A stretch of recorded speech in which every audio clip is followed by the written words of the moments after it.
Hello, my name is Sam and welcome to another YouTube video.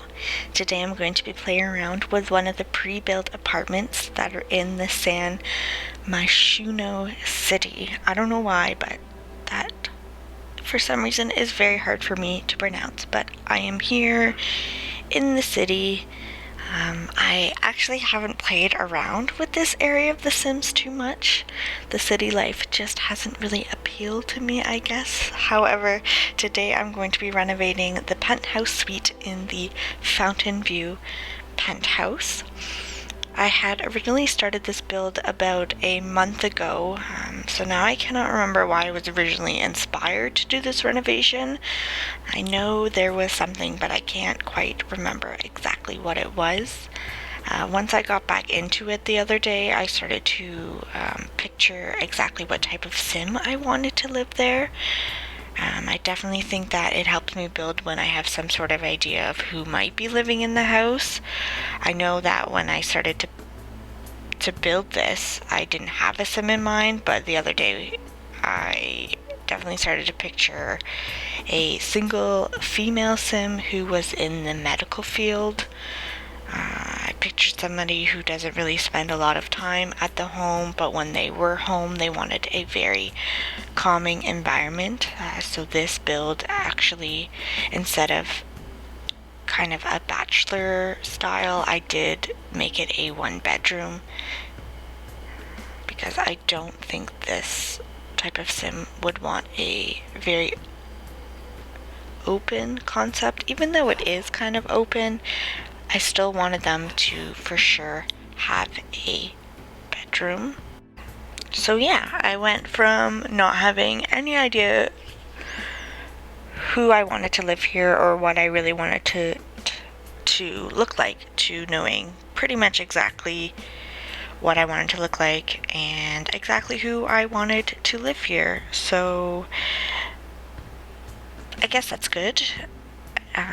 Once I kind of had an idea in mind, I did take to the internet and kind of look at different styles of housing to see and try to fit what I was going for, and that's why I kind of picked the name, which is the Transitional Penthouse, because transitional style basically means that you take contemporary design and mix it with traditional aspects. So most designs focus on lack of color, which I have this kind of white and light blue theme going on, and you basically want to create a very serene atmosphere, and you want, different textures, but you don't want it to ever look too cluttered.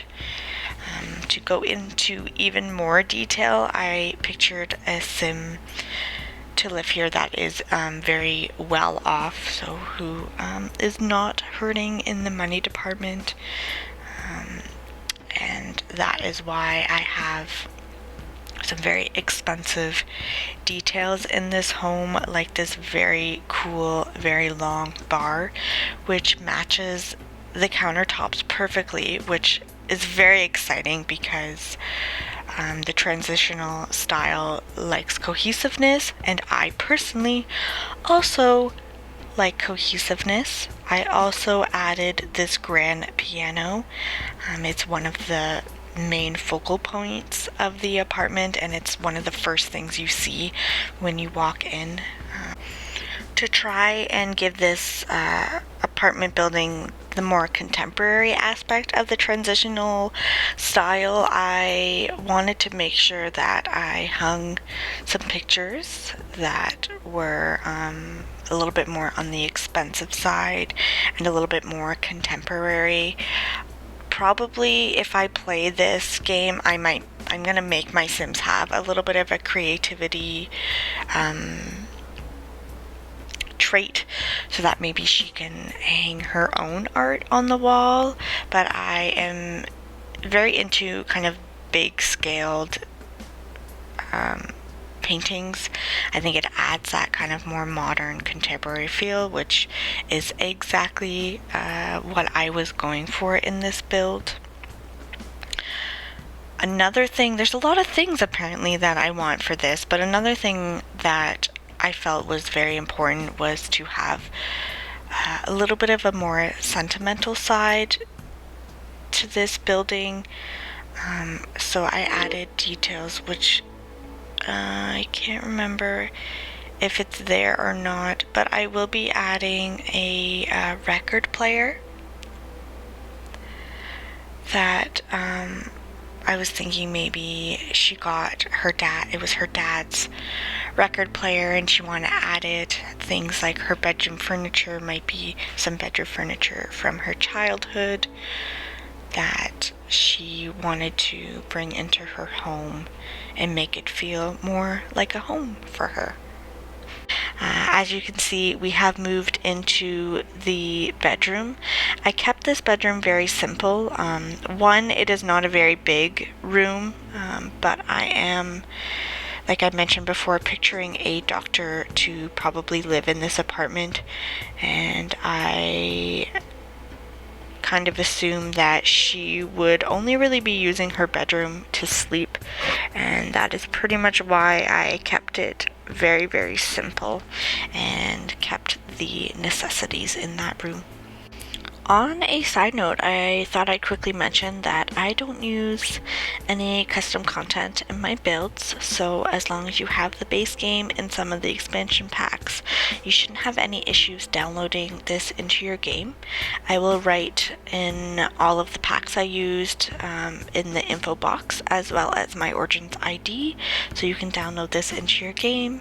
I'm not entirely sure how or if you can download this apartment into The Sims. I'm assuming you can, because I'm pretty sure I've seen other people, but I'm not 100% sure how it works with the physical apartments. Anyways, I will leave that info below, and if you enjoy this build, feel free to give it a thumbs up. You can subscribe if you want to, and if you hit the bell button, you will be notified when I upload a new video. This room, out of all of the rooms, gave me the most trouble. I love the all the windows that this room had, and I didn't want to cover them or delete them, and so I really wanted to keep this space really open and airy. So I decided at first to create a office / library for her to use. However, I really wanted to use some of the medical equipment so that she could practice and study at home. So eventually I did decide to split this room into two and make one side her office and the other side her laboratory. And yeah, so we have about five or 6 minutes left in the video, and I thought it might be nice to ask you guys how you're doing. I feel like I don't really ask you guys what you're doing or how you've been. Not that there's very many of you that are subscribed, but I'm interested to see what your day's like, because you're spending time with me, listening to me, and watching me build, and it just seems like the nice thing to do. I am having a very lazy day. The weather outside is absolute crap. It's been freezing rain all day, which should make the drive to work tomorrow super fun. So I'm gonna have to get up a little bit early and start my car and get the sheet of ice off of it. But other than that, not a bad day. Every once in a while it's really nice to have a lazy day, so I thought I would take this opportunity to do the voiceover. And that's about it. What have I been doing? Nothing. I've just been really working at my day job because that's what I have to do, and I've run out of things to talk about, as you can tell. I was wondering though, actually, side note, I've been doing some research on the ASMR community, and I'm wondering if that's something that people would be interested in me doing Sims video ASMR build or something like that. So let me know if you are interested in doing some of that. Maybe I could do a little tidbit. Let me think, and maybe I'll add a little bit of me whispering and saying things into the microphone, and you could let me know if that is something that you would like to listen to in a future video, because that might be cool. So I decided that maybe I will try and whisper into the mic and see if that is something that you guys like or not. I feel like if I make a video, an ASMR type style video, I want it to be the most relaxing as possible. I also don't have very much exposure to that community, and I am trying to learn a little bit more about it because I myself don't really get the effects of it as most do. I think there are certain things that are a little bit more of a trigger for me than others, but for the most part I haven't quite got the feeling, like I said, that most people do. And I think the whole point of those videos is to be very calm and relaxing. And one of the things that I find most about watching Sims builds is that it is kind of relaxing, depending on what kind of music or style that somebody films in. I think that it could be very comforting and very relaxing for somebody to watch these videos, and that would be my goal, is to basically immerse yourself into the whole thing and make it the most enjoyable, calming experience that I could possibly make for you. And I don't quite yet know how or if I would be able to achieve that. So like I mentioned before, if you think that this is something that you're interested in, please let me know down below. I might just do a video anyways and then go from there and see if it's popular or whatnot. And we're back. Okay, so I'm pretty much almost done the build. Looking back now, there are a few things that I think I'm going to change, so if you're interested in seeing the changes, you can definitely check that out on the Sims Origins page. I hope you all enjoyed the video, and we'll see you next time. Thank you, and bye.